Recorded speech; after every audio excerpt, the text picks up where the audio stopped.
Üdvözlöm, miniszterelnök úr. Brüsszeli soros ember a csáv. Végig bele fog ugatni? Kurva idegesítő, csak mondom. Szóval Magyarország katasztrofális helyzetben van az országban. És ahhoz, hogy jobb irányt tudjunk venni, le kell váltani jelenleg regnáló kormányt. Szarrá verte a nőjét. Nadrággal meg ökvel van. Mi lenne, hogyha a politikáról beszélnénk, és nem a magánéletünkről, meg a barom? Szóval az ország. Rengeteg probléma van, mint például a Péter, aki egy csicskagyász. Vagy ez a kukli geci, akit belőget mindig mindenbe. Jaj, esedezem, bassza meg, még a végén engem is össze fog verni, vagy kiabálni fog velem, vagy belevaszkodja a telefonomat a Dunába, aztán nézhetek. Nem tudnád befogni a kibaszott pofát? Ne legyenek illúzióik, ez a faki ökvel fog itt mindenkit szájba baszni.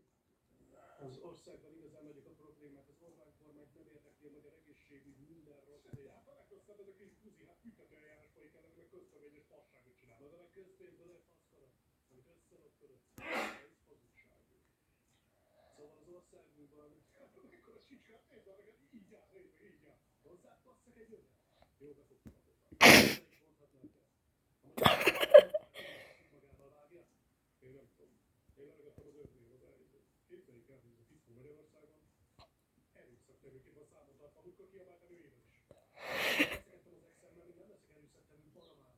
Pedig igaz, maga akarja megkérdőjelezni az oligó hitelességét. Magyarországon a problémák száma vége láthatatlan. Az egészségügy, az oktatás, a máz, minden katasztrófa teljességnél indultan ebben a fasziban, és mindenki, aki vele ért egyet, az hazáruló és kapja be a faszot.